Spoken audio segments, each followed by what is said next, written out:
Hi, this is Adam Hankins with the Pulaski Star, and I'm here today with Chairman of the Pulaski County Board of Supervisors, Mr. Andy McCready. We're here to discuss the proposed new construction of the middle school in the county.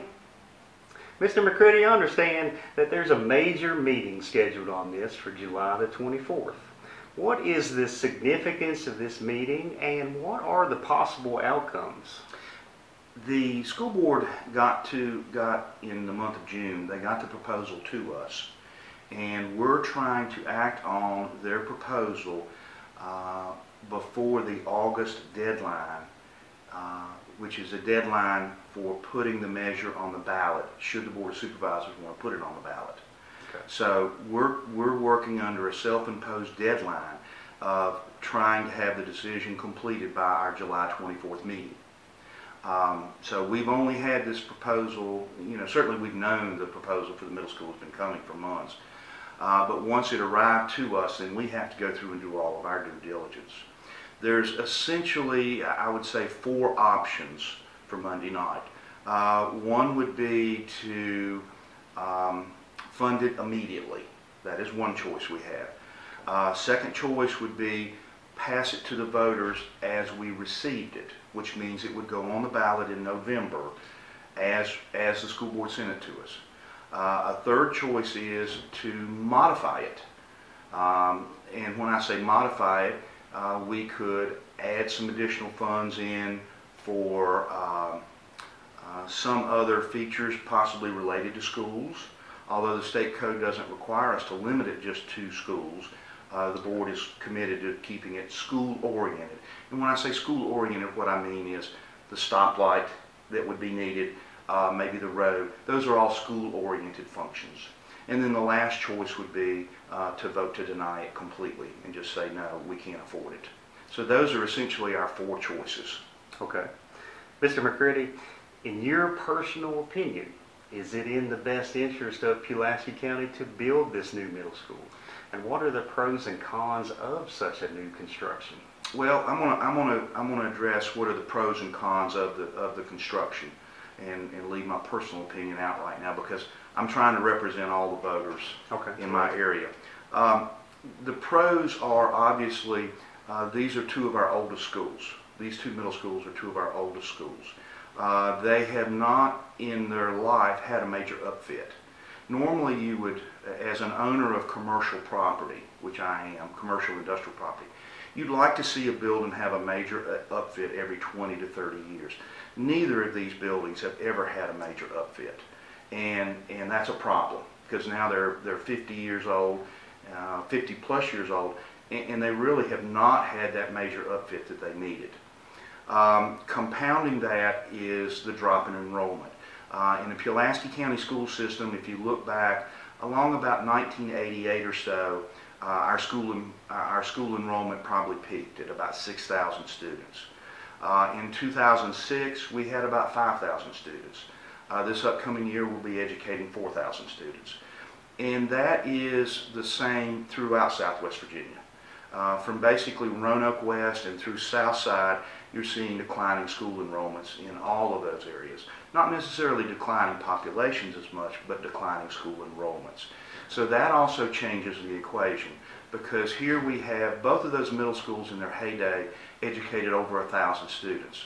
Now we only have 970 students between the 2 schools. So in all probability, one of the middle schools could be closed now. If that's what the school board desired. So they're our oldest schools. I think when you look at the overall picture of them, the Pulaski Middle School is the one that is probably the most, would be the most difficult to renovate if you wanted to. Multiple levels, it would be very, very difficult to make it ADA compliant. It just has a host of other problems going on. Whereas the Dublin Middle School, while it was built about the same time, it was really built to almost a different standard. It already has an elevator in it. It's only got 2 levels. It's a slightly different school. So from the positive side, you look at it, these are our oldest schools. We would be replacing our oldest schools. From the con side of it, you look at the tremendous cost. The amount of tax increase that would be necessary to pay for a new school. Plus the questions that the voters come forward and will say, you know, these schools have not been maintained the way most people feel like they should be. How can we construct a new school when we're not maintaining our existing schools? You know, those are all questions and concerns that the voters have on their minds, and it's just a whole lot to think about. And when you look at Pulaski County, the voters in Pulaski County have not had an opportunity to vote on a school-related issue, building a new school, since 1974. So it's been a long, long time since the voters have weighed in on what they think about our schools. So if the Board of Supervisors select to put this onto the ballot, it'll be the first time they've had an opportunity to vote on it in 43 years. Okay. All right. In the event of a new construction, what would actually happen to the old school buildings and the old properties? Well, there's a couple of things. Basically, the state law says when a school no longer is used for public education, it should revert back to the locality, to the Board of Supervisors, and then we are charged with finding another use for it, selling it, putting it on the tax rolls, much like you've seen the kind of the drama in Blacksburg with the old Blacksburg Middle School. It sat vacant for all those years and just deteriorated. Now the Blacksburg High School has kind of come to the forefront. You want to try to get those properties back into use, and you would like to get them off the public rolls, because then you have to, you don't want the public maintaining an empty building. And so the goal would be to take both of those schools and turn them into some sort of other project. The Pulaski Middle School, interestingly enough, has probably had a few bites on it already because of its great location, and it would serve a number of functions. Dublin Middle School, we haven't had any interest on it. You know, obviously they're both still schools, but we've certainly had developers or interested parties come and say, if this doesn't continue as a school, we might be interested in doing this or that to it. So Pulaski's had some interest, Dublin hasn't had any interest yet. One of the things we also, I think it would be important to point out, is when Pulaski Elementary School was replaced, Pulaski Elementary School was built, it replaced two existing schools, Claremont and Northwood. And after those two schools were closed, they were subsequently renovated, and Northwood Elementary School was renovated by the school board, new windows, air conditioning, and now has been turned into the Governor's School. The Claremont School was renovated by a private entity, and they put in a school for special needs children. That school, to my knowledge, is no longer there, but that school is still in the possession of the school board. Okay. All right. Mr. McCready, the Board of Supervisors has faced some criticism. Some citizens have claimed that the board has intentionally delayed the construction of a new middle school. Mm-hmm. How would you respond to that criticism? I would respond that the Board of Supervisors has been working I've been on the board 6 years now. We have been working to offer solutions and funding to the school system to make some repairs to the schools. Those were all turned down by the school board. And as far as the new school proposal that has come before us now, we just received this package in June, and we're going to act on it in July. That's a month.